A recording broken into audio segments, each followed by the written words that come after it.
Well, welcome everybody to a Coach Approach webinar. This is Coach Approach for the holidays. I'm Alex Greenland. I'm one of the Coach Approach partners.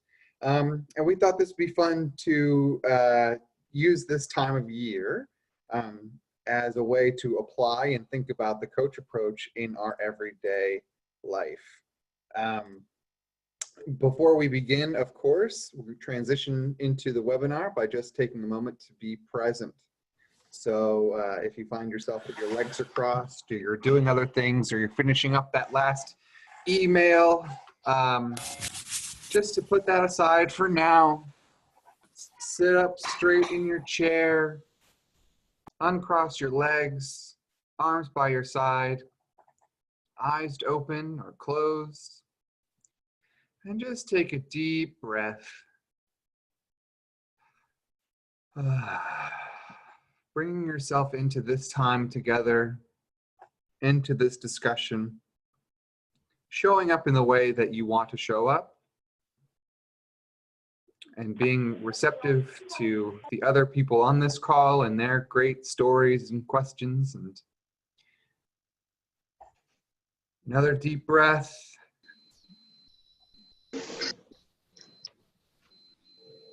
Okay, and if you feel like there's anything coming in from the day, just acknowledge it, let it pass.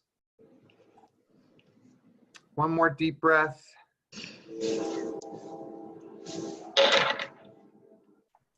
And we'll begin. Welcome, welcome. So today in this webinar, we're going to do a multi-facilitation. So we have a couple of other facilitators that are going to take over up some parts. So Doris, let's make sure that you're there. Doris, are you here? I am here. I'm sorry, I had to unmute. Good morning. That's okay. You're being present. Okay, so why don't you take us through the welcoming questions? Sure. Good morning, everybody. I'm so glad you are all able to join today. And I just wanted to start out by having a discussion and asking, you know, how any of you have used the Coach Approach over your Thanksgiving holiday, if there are individuals that have. And so I'll kind of put it out there. Anybody that would like to talk about ways you might have used the Coach Approach over your Thanksgiving holiday. Hi, my name is Maria Flores. So I'm not sure if I use the Coach Approach in general, but I did the first step. At least I think I took a step back. I did a lot of self-care, and I was present. I made a conscious effort of being present and listening. And that was a lot for me. I really needed it. And I think it doesn't come naturally, or we're not present and listen. And I think I did a lot of that. That part 3, I can tell you. I made an effort in being there. And Maria, what was the outcome of that? Well, I felt rejuvenated. I feel with more energy. I feel like that's a way of reducing my own burnout. And I felt people around me comfortable as well. You know, presence is like a gift. I felt like really presence was a gift for myself and others. Just being present and just like enjoying, you know, the moment. Listening is just like being present, enjoying the moment. It just goes hand in hand. Great. Thank you. You're welcome. Anyone else?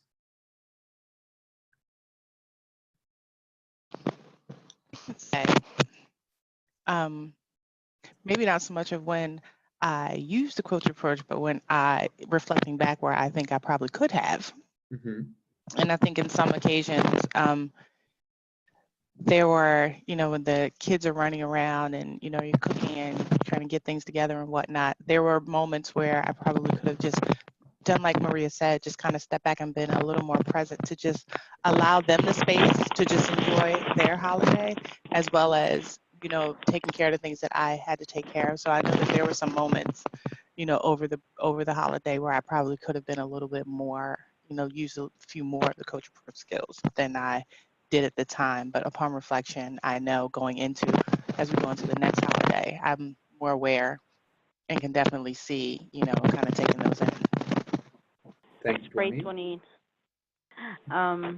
Would there be anybody else that could either share how you may have used pieces of the coach approach, even if it wasn't the full coach approach, or if there were opportunities, looking back in reflection, moments or situations that you could have used the coach approach and how that might have changed the outcome. Hello? Yes. Oh, awesome. I was looking for that icon. Hi. Quickly, for me, my name is Andre. It's great to be on. For Thanksgiving, I did something different. We had a dinner at home with over 30 odd persons. And this was the first time that it was more than just food. It's just usually food. This time around, I spoke with my wife about having persons write on sheets of paper what they're thankful for, and of course, that's not a new thing from many traditions. It's new for us. Thanksgiving isn't a tradition that Thanksgiving Day or Thanksgiving holiday is not part of our tradition, but we chose to integrate that whole process of giving thanks throughout that dinner. In terms of using the coach approach, typically I am the one who would spearhead all the activities, and this time around, I took a very, very collaborative approach, and because of the both of us, I am usually more, excuse me, I'm usually the more talkative one. I'm the one who usually gives introductions. I'm the one giving giving the directions.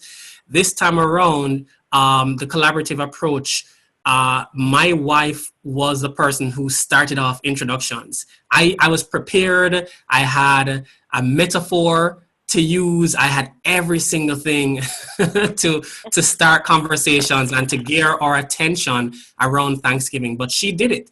She did it. And a part of me wanted to do what I wanted to do, like to say, okay, well, she did her thing. Now let me do what I was prepared to do. And thankfully, I didn't for various reasons. I was rewarded for that in many ways.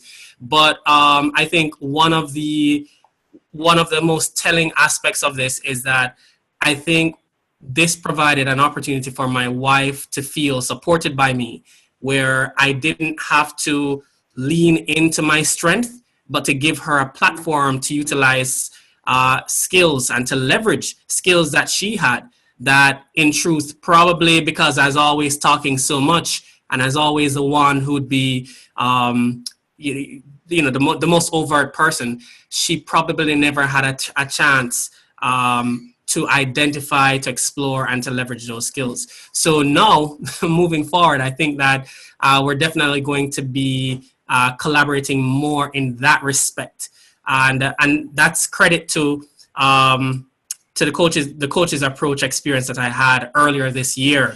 Just really being able to work with folks to identify where they are and to hear how they might approach it, to celebrate that, to leverage it. So hopefully that answers that first question. Thank you, Andre, for sharing. That sounds like you really had a wonderful experience, and just warms my heart to hear you share that story. And it's one of the, the experience that you had with your wife. It's one of the, tenets of the coach approach, that we come in believing that people are capable and competent of doing things on their own, and if provided the right opportunity, they can step forward and take those opportunities. And so it sounds like you really created that kind of space for your wife to step into that role. And so that it warms my heart to hear that. Thank you so much for sharing. Can you all hear me? Yep. Okay, Doing great. Good. That was an excellent, excellent. Thank you. Yeah, thank you so much. Anyone else? So let me ask then, of the people that are on the call, what would you like most to come away with by the end of today from today's webinar? This is Mark. I'll throw something in real quick. So we have a couple of there was a death in the family a couple of months ago, where one of our nephews, one of my fiance's aunts had passed away, and the husband is now single. And I know coming up on this holiday, there's going to be, I think, some good family tension as far as his ability to kind of eventually move on with his life and then the kids. So I think for my coach approach, like some of the things I really want to come away with is really some ideas on how I can kind of be there when I need to be. For both the uncle and the kids, and helping them to talking with them and helping them to kind of come to their own realization on where they need to be with their relationships and their thoughts. We have a tendency to kind of keep things inside and then let things build up. So it's kind of that idea of talking with them and really trying to figure out where they're coming from, and using some of this kind of coach approach for the holidays to make some progress or make some conceded efforts in helping relationships there. Thank you. Who would be next to share what their thoughts about what they'd like to come away with by the end of the day today? Just for each call has a different focus.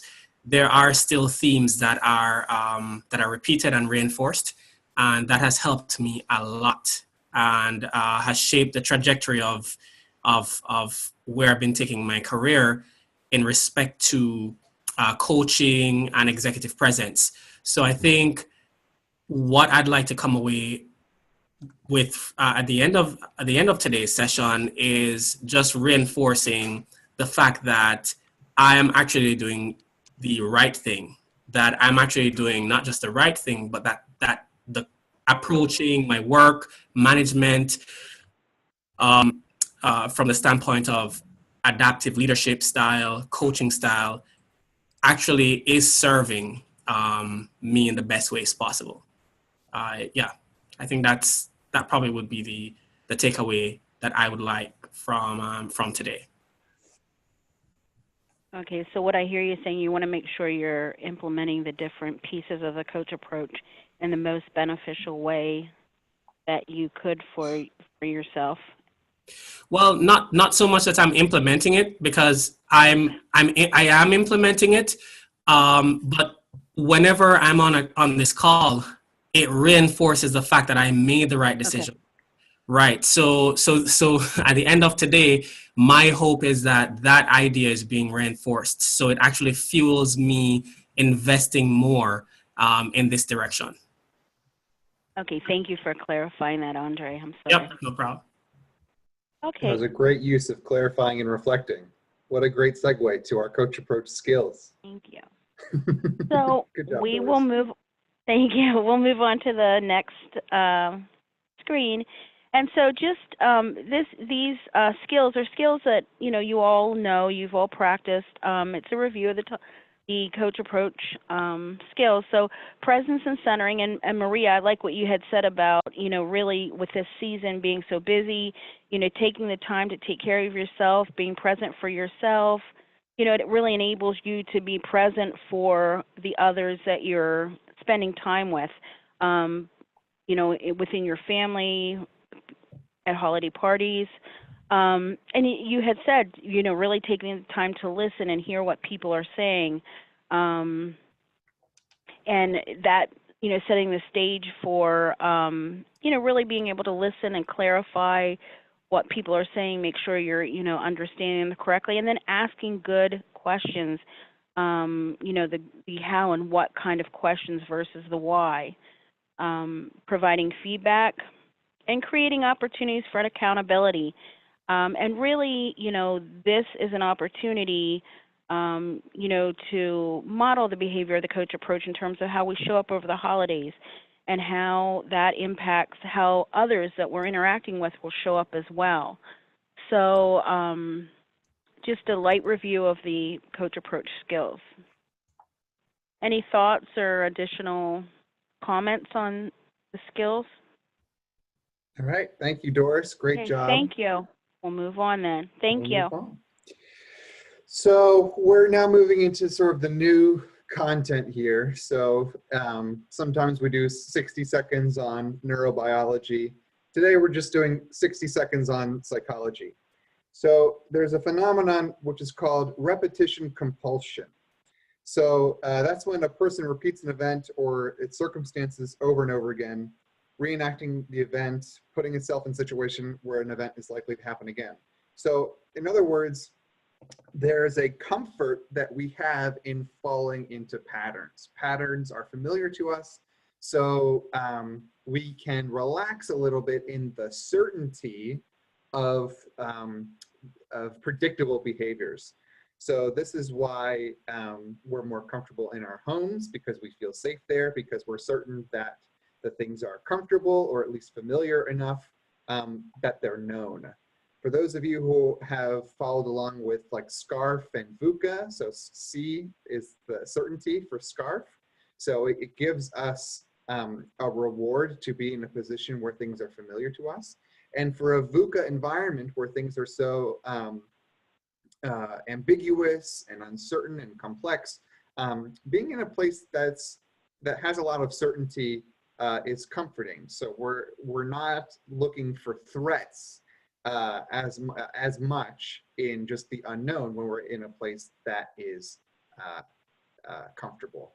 So of course we're taking that into the holidays, and we're saying that with family or with the holiday season, we have a pattern of behavior that we can recognize. Sometimes, like I'll speak for myself and my family, there's a clear holiday-related stress that exists. And even though I've taken myself out of those situations, I notice that when it's time for the holidays, I still get stressed. I still feel my shoulders raising up now, even as I'm talking about it. And even though it's uncomfortable to have the stress, my mind, the psychology is that in these situations, it's almost like I know what I expect and I adjust to that because that adjustment has been so familiar. So this can cause breakdowns, right? So breakdowns can happen in the situations that are most familiar to us. Just to draw a comparison very quickly, this is the National Highway Traffic Safety Administration, reports that 25% of all car accidents occur within a mile of home. 52% occur within 5 miles, and 69% accidents happen within 10 miles. So one may imagine that if people are driving into a new area that has different speed limits or unfamiliar turns or people following the GPS, that actually more car accidents would happen in a place that's unfamiliar. But in fact, it's the opposite, that most car accidents happen with it that are close to home. Now, a pushback of this data is, well, of course, people are going to be within a mile of their home more often, and that's true. However, there's other data from other sources that suggest that when people go on to like vacations in a place that's unfamiliar, our brain activity is heightened because things are more unfamiliar to us. And so when people are a mile from home or 5 miles from home, there's a relax of, oh, I know what these streets are. I'm home. I'm not thinking about driving anymore. I'm thinking about what's the thing that I'm going to do once I get home. And then that's when accidents happen, when we sort of take the comfort for granted. So we're naturally less present when we're more familiar with our surroundings. We're naturally thinking about what's the next thing or what's the other thing. So on the holidays, we're thinking about how can we preserve our presence when we're around a certain situation, family or family members, a holiday season. Even if the holiday doesn't cause stress for you, it might cause stress for other people, and how to not help them in a default way of asking, or I should say giving advice in disguise, but using the coach approach in this way. So how can we use this in the holiday season, given that because it's comfortable and familiar and stressful, we're more likely to break down. So now I'll turn it over to Mark to talk about VUCA at home. Sure, thank you, Alex. So I'm just going to kind of go back into VUCA. And Alex kind of started to go down that a little bit, but I just want to give a little bit of a refresher on kind of VUCA and really how that relates to kind of what we're talking about here. So VUCA, the V is volatility, and it's that speed and nature of change.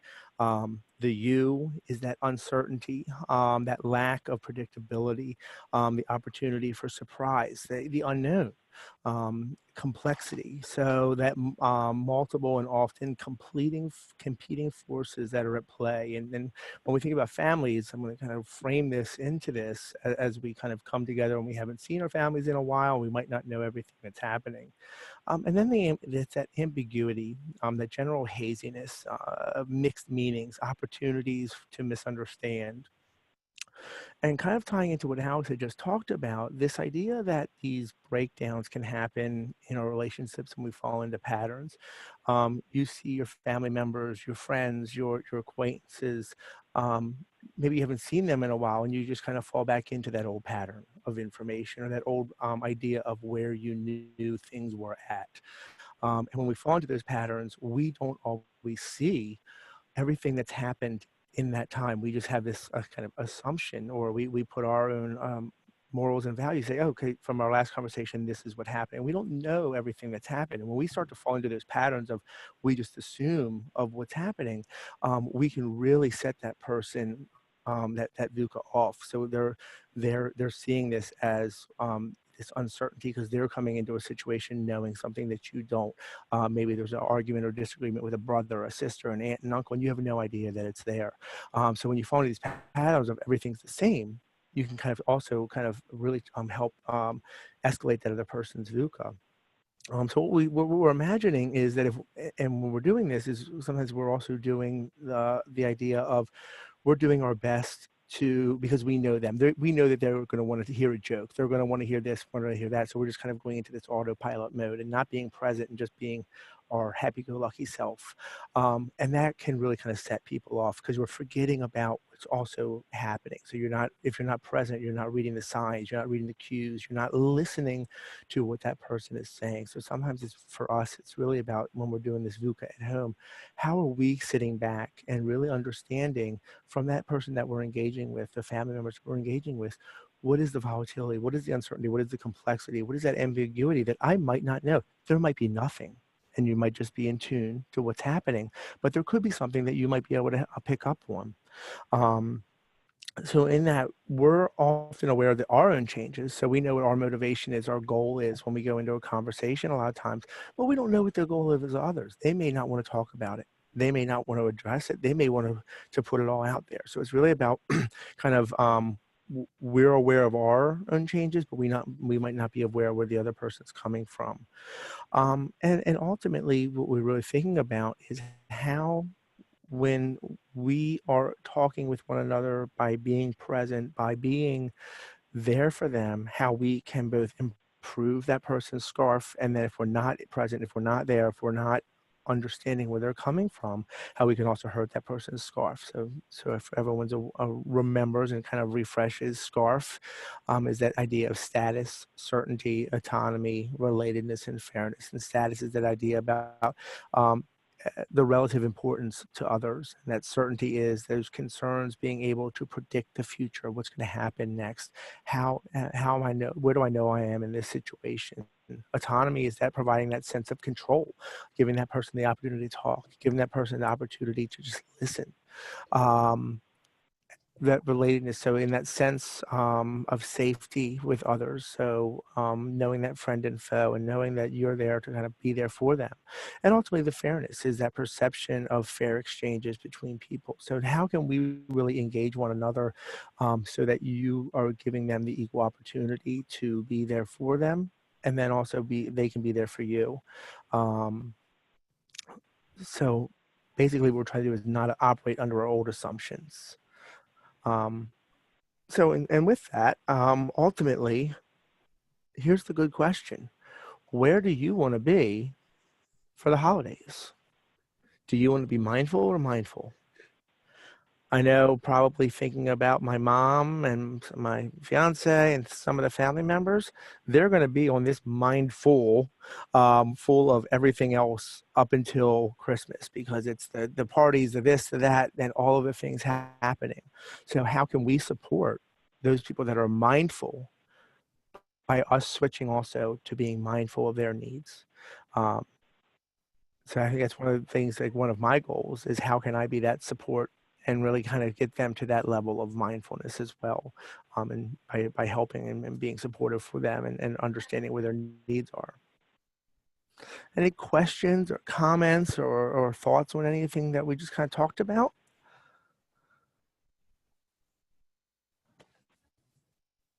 Well, this is Ellen. Hi, everybody.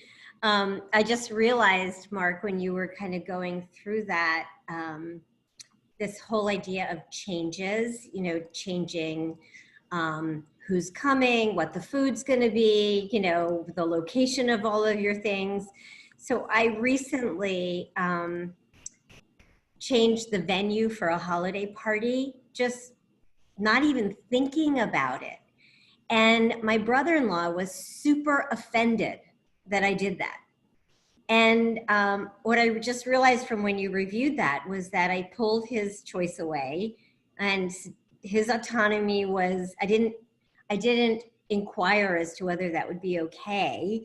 And I snagged his scarf, and I really need to be more present about the impact of changes in the routine, the routine that Alex was talking about, sort of that familiarity piece, that if you make any changes, it might impact our loved ones in ways that we hadn't anticipated. Yeah. And so how would you have handled that differently? Because some of the venues, there might be a must change, but how could you handle that in a different way? Yeah, instead of sort of announcing the change, which is what I did.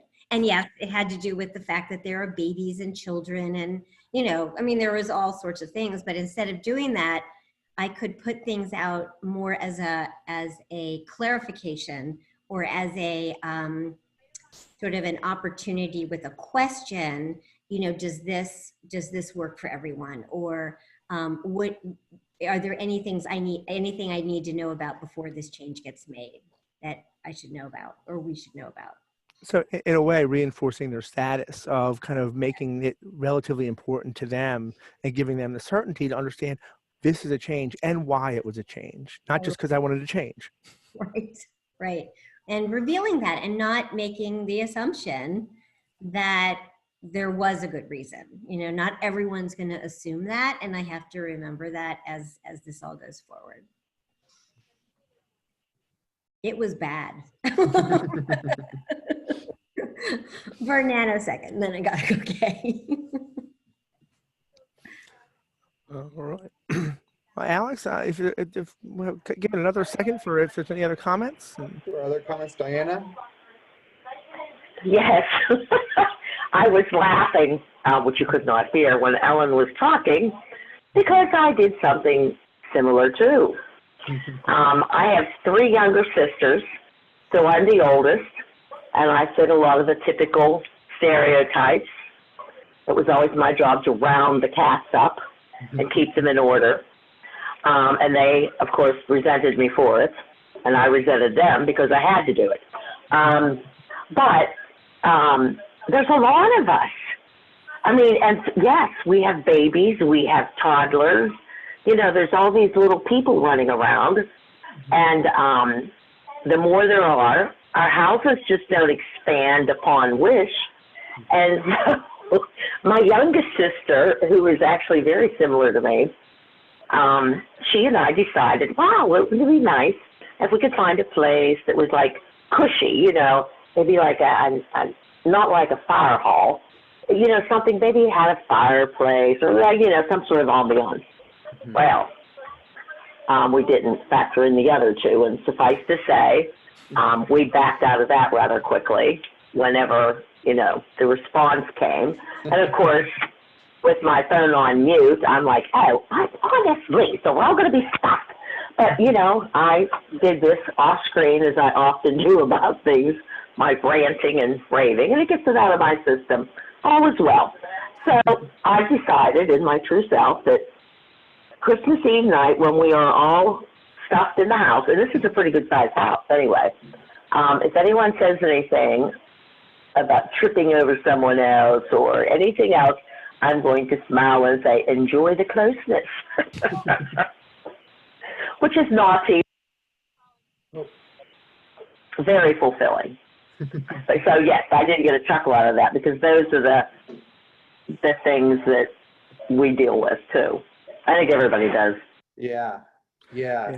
Thank you, Diana, for that. I would say that there's a real opportunity for empathy, particularly around the holidays, because we can imagine, as we're thinking about a million different things like this person on the left, the person that we're stepping on their toes or who are stepping on our toes, they're also having a million things. And it's interesting that, you know, in a holiday when we're trying to take care of everyone else and everyone's trying to take care of everyone and make it a nice holiday, it can cause the most stress.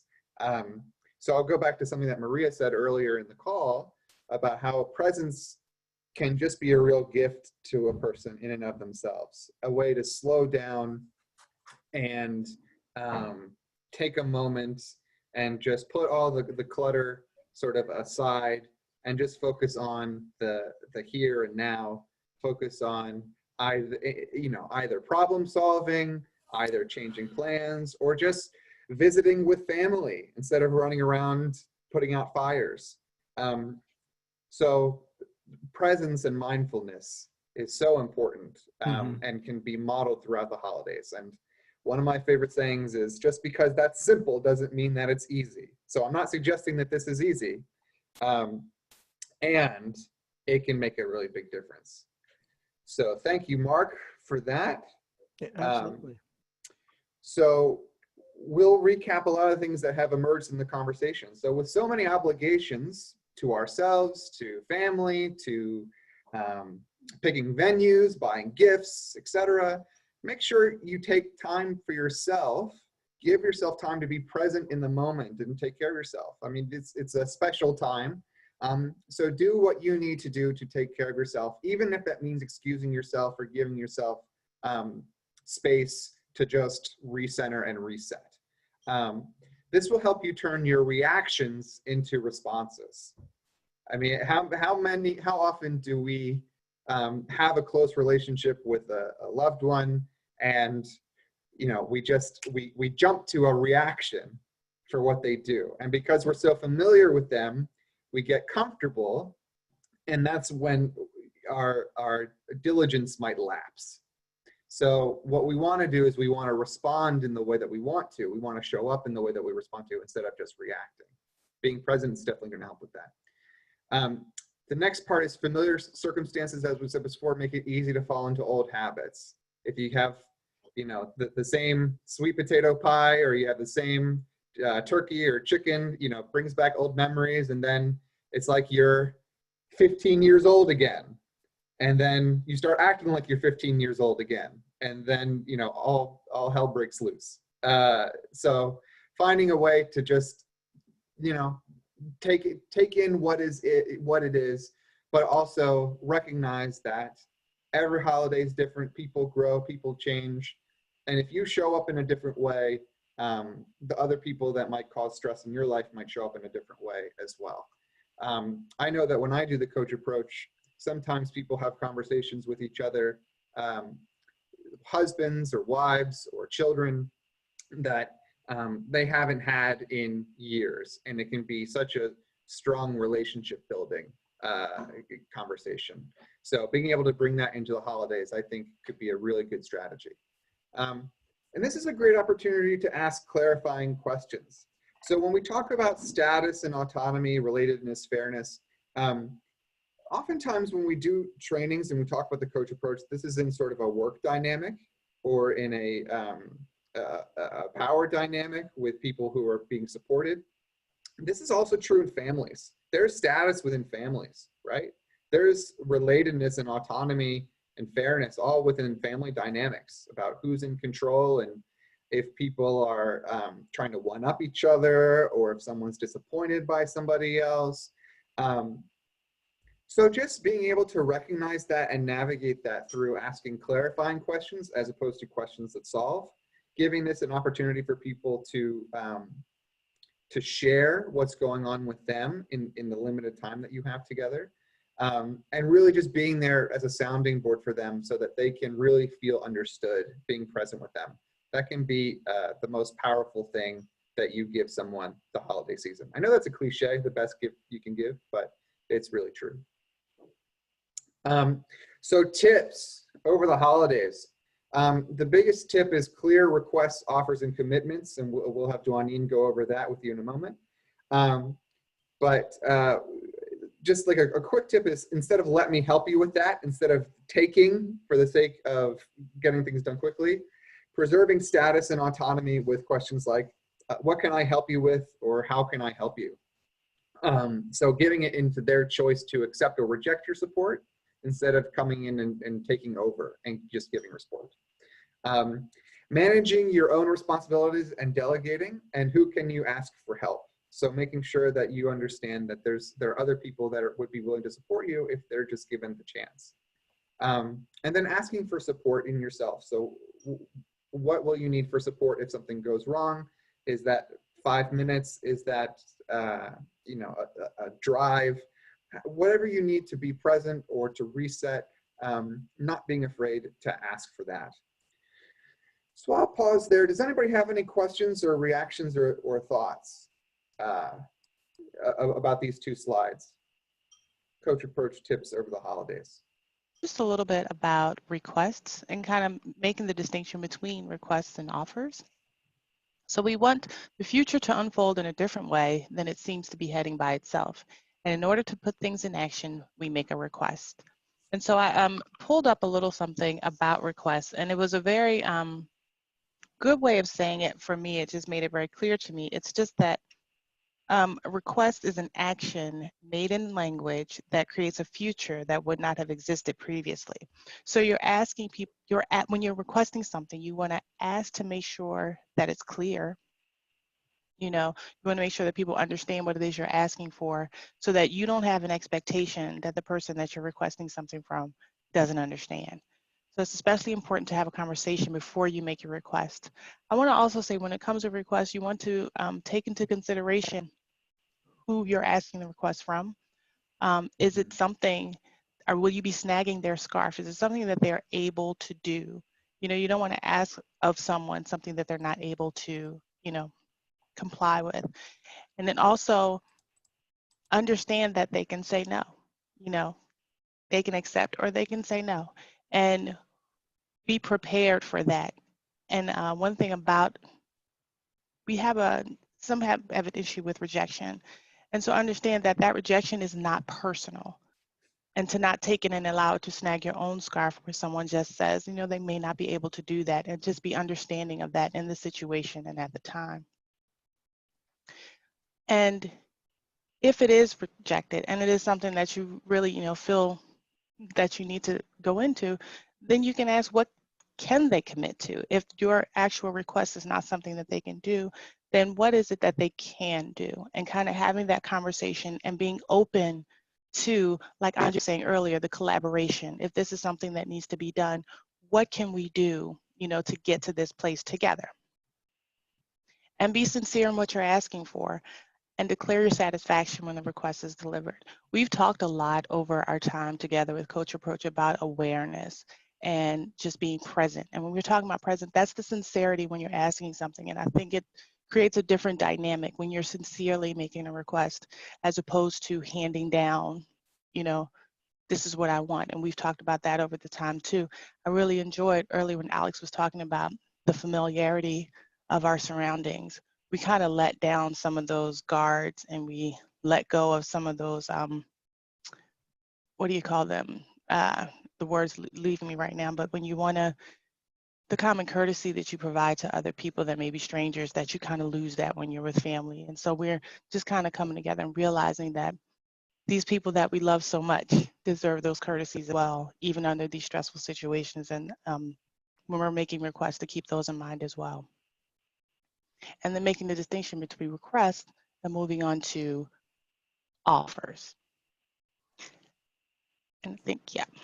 So offers are made to address concerns by providing support. And something I did want to say around the holidays, we have the tendency to want to do so much and we may over offer sometimes. And so keeping in mind when we offer, and I'm skipping ahead a little bit, but offers can quickly become commitments. So before you make an offer, ensure that you're able to commit if the person accepts your offer. So in asking, how can I support you, is a general offer of support. Like Alex was saying, it's not something saying, you know, taking the power away from someone and saying, let's let me do this for you, but how can I support you in what you're doing? Andre, this was a beautiful, you gave a beautiful, you know, explanation of that with your wife and how you're supporting her in something that you would normally just take over and run with, but you got to see the gift for you as well was to get to see her shine in something that you may not have gotten to see her shine in before. And that's how we can offer some support. And be very specific with your offer. And then this is what I'm talking about when we say over offering, and not saying that I can offer to take over everything, but I can offer a piece. You know, you have this huge project and there's what can you offer for that project to get done? Not saying that you'll do the entire project, but what do you have to offer and being very clear about that. And just like requests, we must allow room for others to reject our offers and be open to their requests about how we can support them. And sometimes I have a 5-year-old, and this comes up often. I would like to help him a lot. And he's at the age where he doesn't want my help. And sometimes as a mother, you feel that tinge of, no, I can do it myself. But giving him that space and freedom to grow. And sometimes where our offers come from a very sincere place, sometimes we don't realize that we are taking away that opportunity to grow. And we must understand if someone wants that opportunity to be open and allow that. So again, I want to reiterate that offers can quickly become commitments. And when we're making offers, we must be able to commit to them if those offers are accepted. So you're making a commitment whenever you say you will do something, whether you realize that or not. And commitments are to be taken seriously. Imagine you're under oath. There was a saying, and it still goes around a lot from my childhood, my culturally childhood, my word is bond. So when I give my word, it is a bond that I'm making between us. And so when you commit to something, you're making a bond with someone that you'll show up in the way that you said you would show up and show through. And if in that moment that you're not allowed, but to be clear and open to say, you know, I knew I said I would, but have the conversation and ensure that you are keeping communication open in that situation. Commitment should be clear, actionable, and as precise as you can make them. If you don't see the pattern here, we're talking about clarity and being sure that people understand what we're first asking, what we're offering, and what we're committing to. We want to be on the same page to avoid some of those breakdowns that happen. So if we know from jump, you know, from the beginning, what is clearly expected or what I can clearly give or what I can clearly commit to, it makes for the outcomes to be so much better. So whether we keep or break commitments impact trust, impacts relationships, success, and self-esteem. So again, if we need to break a commitment, we need to acknowledge, apologize, and repair. Take the time and maintain, we want to maintain our relationships. And so showing some of that, as we talked about before, vulnerability. And you know, I said I could do this, but unfortunately I'm not able to. A great example of that, we had a holiday wish program that we put on, we adopted or sponsored some families and we bought gifts for them. And someone came to my office probably toward the end of it when it was time to turn things in, excessively apologetic about I wasn't able to get, you know, what I was supposed to get and I'm so sorry. But in that moment, it was fine. And it was so much clearer to come and say I wasn't able to do this instead of not show up at all, and then that family didn't have, you know, one of the things that they wanted, and we were able to correct because she came down and had the conversation to say I wasn't able to keep my commitment to this, however, what can I do? And we were able to still come out with a wonderful result and a fantastic, we never get to see the families. I know that these families are going to have a wonderful Christmas because of what our office was able to do. But in those moments when you cannot keep your commitments, you must have the conversation and just for yourself, for yourself and for the person that you are made the commitment to maintain the relationship. Just be open and communicate. Great, thank you, Dwaneen. Hopefully this is resonating with people in terms of what have been times when we've made requests or requests have been made to us, maybe where no was not an option, and how that felt, both as a giver and a receiver. When we offer and then people don't accept our offers, or we offer too much and then they accept our offer, but then we regret offering so much, or there's a commitment that's made that's broken. Very easy to find resentment, and something that could be avoided by being more clear from our requests, offers, and commitments, or by just having the expectation that they can be rejected and for that to be okay. And just a quick last note about this, a way to adjust requests, offers, and commitments is to say in the request or in the offer, what about that is important to you? I would really like it if you helped me with this. It would give me time for X, Y, Z. So now you're not sending somebody to pick up, your mother-in-law because you'd rather not. It's because by them doing this, it allows you to do something else. So just adding that for the sake of what can be really helpful. Let's just do a quick all call for other things you're thinking about in terms of requests, offers, and commitments before we go to our last discussion. What's coming up for you?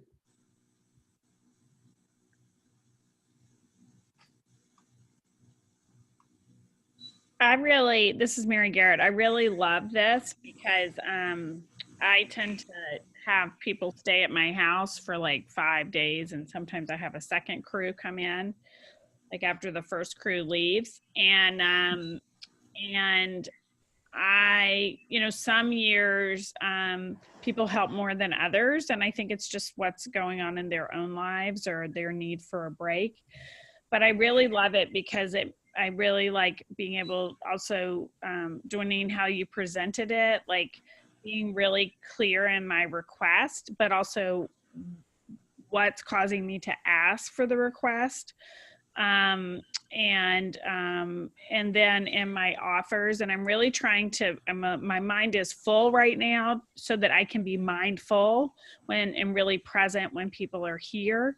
So I'm trying to get a lot of things done ahead of time because I really want to be able to be present and not working the whole time. And so I just really love this because it is where, probably one of my worst qualities in family, it can be resentment. And all this really addresses that, right? How to make requests, how to be clear about what I'm making the request for, and to be really proactive about that. And I think the coach approach has really helped me to do that. And then how I make offers and how I stay present. And I have on the top of my to-do list, thanks to Ellen, my values. So relationship and wholeness is sitting at the top of my to-do list so that I'll keep those in mind, that that's the most important thing for me. Mm-hmm. Great. Thank you, Mary Garrett.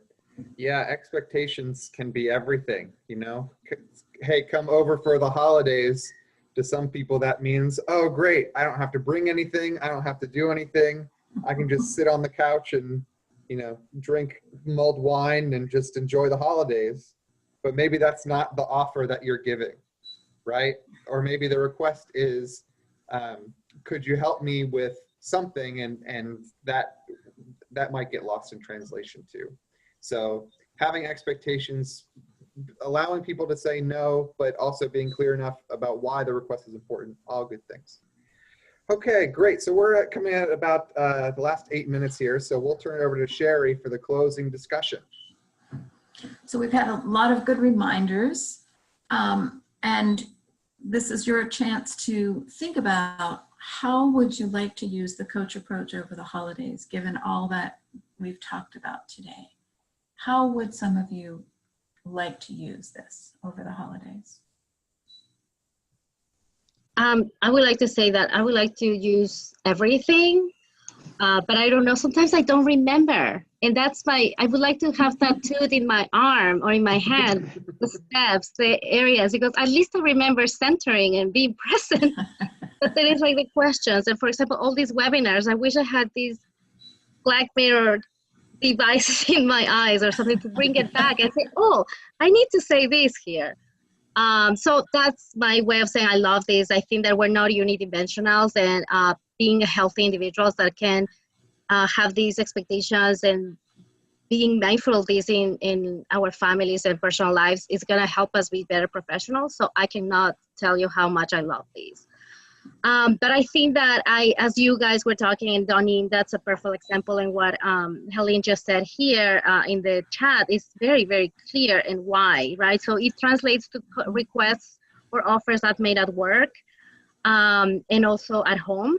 Yeah. So what I would like to use over the holidays is go a step further, and also as regarding the requests, and with families, like you said, we're acting more like spoiled, like expectations, like we expect, but it's not.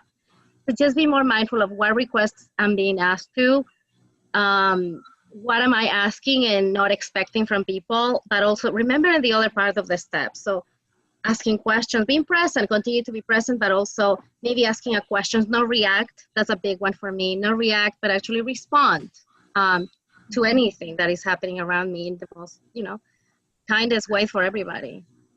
That's what I hope I can do.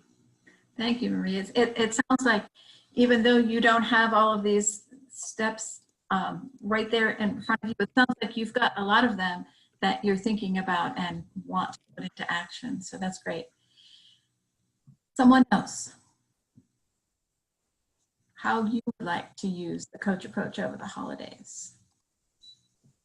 Well, I just want to say it's so great when we, do these, because it's always the reminder to me is how much this can assist in just taking a load off of our own shoulders, as we're going through these holidays, because we can sit down and say, oh, okay, when we get so, bogged down, and then you're getting upset because I asked so-and-so to do that, but to be able to stop and go, what did I ask? And and being clear on what I, brought to the situation is something that I could clarify and kind of ease, the just the tension sometimes, when we have so much to do and there's so much going on, and just being able to take those moments and go, oh, I don't have to hold this, all on my own shoulders, and I have steps and I have tools that I can kind of get through this. Even Mary Garrett, earlier when you were saying about just that reset, that I can breathe right now and change the entire outcome, of what was going to happen in this situation. Something as simple as just taking a few breaths. So I appreciate everybody's input today. This is wonderful. I'm going to take it all into this season. This is Doris. I just wanted to say I am so, encouraged by this discussion today.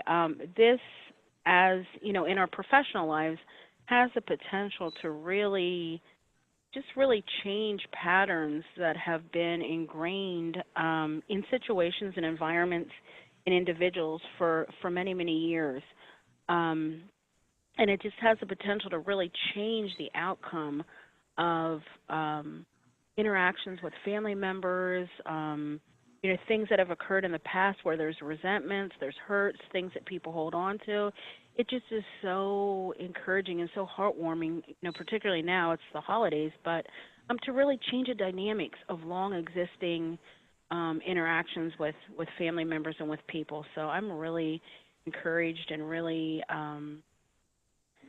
just feeling really good about this this webinar today and going into the holidays. Thanks, Dora. Sure. So this is Ellen. I was just reminded, this is such beautiful feedback, and the conversation is reinforcing everything that we know we're becoming. Yeah, I was thinking, Maria, about you having the list in front of you, and I can just say that something as simple as the breath, as Dwaneen just said, is like sometimes all it takes for me to remember the sort of the approach I want to take.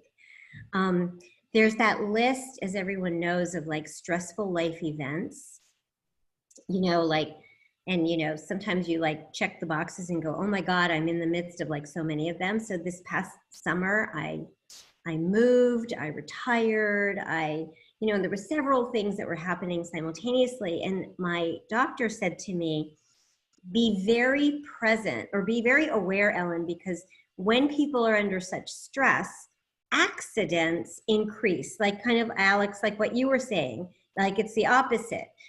It's so unfamiliar, this world that you're in, and you're used to running, 50 miles an hour. Be very present, or the stress will cause accidents. Accidents like tripping and falling and breaking bones. More bones are broken during high stress times than anything. So I had that in my mind over the summer, where I was very, very attentive to my body, like how I was moving my body so I wouldn't fall or trip or anything else. But what just occurred to me on this call is that if I'm only focused on the stress, which I can sometimes easily do, I could have a different kind of accident. And that's the accident of like snagging someone's scarf when I didn't intentionally mean to do that. And the accident is interpersonal, damaging a relationship. And so as I go into the holiday season, I'm going to be as attentive to my emotional and mental well-being so that I don't create accidents that I didn't mean to cause. What a great point, Ellen. Yeah. Thank you. Let's move on to the next question. What outcomes would you like to see from using the coach approach? Some of you have already talked a little bit about how this using the coach approach has made a difference and hoping that it will make a difference. Is there anything specific about outcomes that anyone wants to talk about? So Sherry, I'm looking at time here and it's about 9 o'clock. Okay. So I will just add, just any sort of last thoughts for any of these questions or any response to the webinar as a whole as we wrap up. I would just like to say, I send my best wishes and my hopes that everyone's holiday season will be a little better this year than it has been in previous years with these kind of, skills and whatnot, and the knowledge that we have now that we may not have had, in previous years, and when it was such a huge stressful. And I hope that on the other side of the holiday season, you can look back and go, wow, that was a little less, less stressful than it, usually was. So, and then have a wonderful holiday season, everyone. Thank you, Dwaneen. Any other last words?